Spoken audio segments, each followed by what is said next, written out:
जिस्म पर मिट्टी मलेंगे पाक हो जाएंगे हम, जिस्म पर मिट्टी मलेंगे पाक हो जाएंगे हम, ए ज़मी एक दिन तेरी खुराक हो जाएंगे हम। मुनव्वर राना साहब इल्म व अदब, फ़िक्र व नज़र की एक अंजुमन थे, जिनके इंतकाल की ख़बर से बड़ा अफसोस भी है कि एक ऐसी शख्सियत जिसने अपनी शायरी से पूरी दुनिया में रोशनी फैलाई, एक ऐसा शख्स जिसका हर शेर एक किताब की शक्ल में होता था, समाज को आईना दिखाने का काम करता था। समाज में जो चीज़ें हो रही हैं हमारे माशरे में, उसको अपने शेरी अंदाज में इतनी खूबसूरती के साथ सजा करके पेश करना, वो सिर्फ एक शख्स का काम था, जिसका नाम मुनव्वर राना है। मौत से यकीनन बहुत अफसोस है। बहुत मर्तबा ऐसा हुआ है कि साथ तो बिल्कुल नहीं रहा है, हालांकि शायरी से थोड़ा सा ताल्लुक़ मेरा रहा है, ABCD में जानता हूँ, और बहुत मशायरों में, कवि सम्मेलन में, एज ए अनाउंसर, जलसों में एज ए अनाउंसर मैं पार्टिसिपेट किया हूँ, जलसों का हिस्सा रहा हूँ, और बहुत मर्तबा मैंने मुनव्वर राना साहब के शेर को कोट किया है। बहुत सारी जगहों पे उनसे एजुकेट होने का मौका मिलता था, उनसे सीखने का मौका मिलता था। बहुत सारी चीज़ें उनसे हासिल करते थे हम लोग, और उनसे फैज़याब होते थे, और पूरी दुनिया फैज़याब होती थी। मुनव्वर राना जो नाम है वो हिंदुस्तान के लिए नहीं, पूरी दुनिया के लिए है। मुनव्वर उनका नाम था जिसके माने रोशनी के होते हैं, और यकीनन उस रोशनी से पूरी दुनिया फैज़याब हुई है। उनके शेर आलमी सतह पे पढ़े जाते थे, जाने और पहचाने जाते थे, बिलखुसूस माँ को लेकर के, बेटी को लेकर के, समाज के मौजूदा हालात को लेकर के, सियासत को लेकर के। बहुत उम्दा उम्दा शेर, बहुत अच्छी अच्छी नज़में मुनव्वर राना साहब ने कही हैं, जिसको रहती दुनिया तक पढ़ा जाएगा, कोट किया जाएगा, और उससे हम लोग फैज़याब और सरफराज भी होते रहेंगे। मुनव्वर राना का ये शेर जो उन्होंने माँ के ताल्लुक़ से कहा था कि किसी को घर मिला हिस्से में या कोई दुआ आई, मैं घर में सबसे छोटा था, मेरे हिस्से में माँ आई। बहुत खूबसूरत शेर। मैंने रोते हुए पूछा था किसी दिन आंसू, मैंने रोते हुए पूछा था किसी दिन आंसू, मुद्दतों माँ ने नहीं धोया दुपट्टा अपना। या ये शेर कि ऐ अंधेरे देख ले मुँह तेरा काला हो गया, माँ ने आंखें खोल दी घर में उजाला हो गया। यकीन जानिए एक अजीब सी कैफियत, एक अजीब सा सुरूर पैदा करता है जब मुनव्वर राना के शेर को हम लोग सुनते हैं। अभी कुछ दिन पहले एक इंटरव्यू मैं उनका देख रहा था, यूट्यूब पे ही गालिबन देख रहा था, और उस इंटरव्यू में वो सीनियर शायर, और मैं समझ रहा हूँ कि दोनों लोग साथ के थे, राहत इंदौरी साहब जो इस दुनिया से रुखसत हो चुके हैं, अल्लाह ताला उनको जन्नतुल फिरदौस में आला मकाम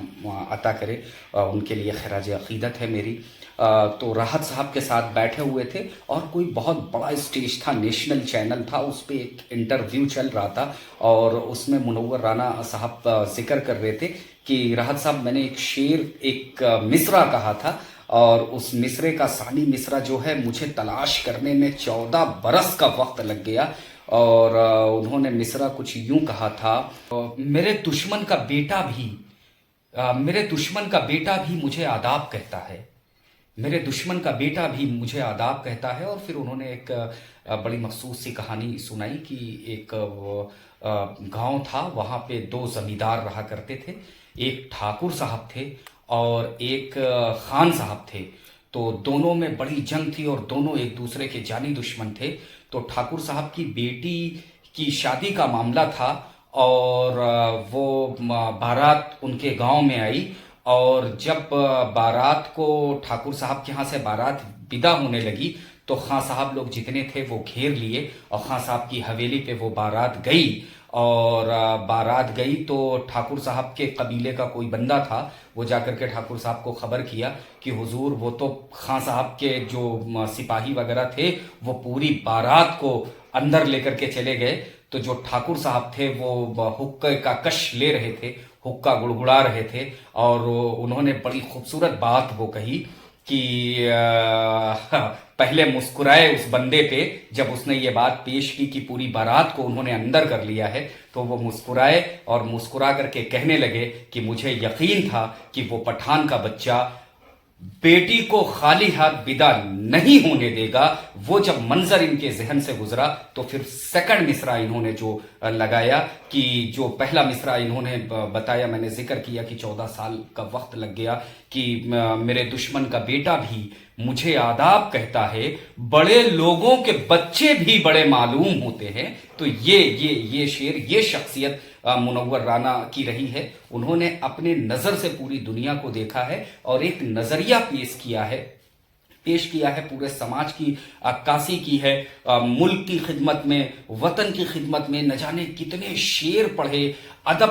کو نیا مقام بخشا، ادب کو نئی اونچائی پہ لے کر کے گئے۔ وطن کے حوالے سے ان کے جو شعر ہیں آج بھی بولتے ہوئے ہیں، جو ہمارے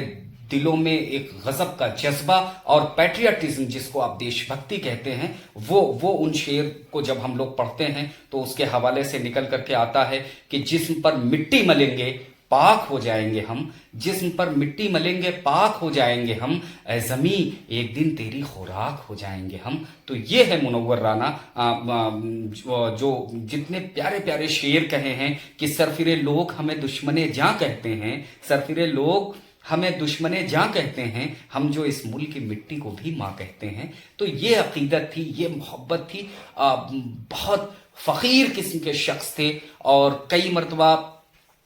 سیاسی اس میں ان کو، میں سمجھ رہا ہوں جہاں تک میری جانکاری ہے کہ ان کو سیکریٹری بنایا گیا، اردو اکیڈمی کا ان کو چیئرمین بنایا گیا، لیکن چونکہ تھوڑا سا مزاج اس طریقے کا تھا کہ بہت زیادہ دیر تک کسی سرکاری دفتر یا سرکاری آفس میں نہیں رہ پائے، اور خود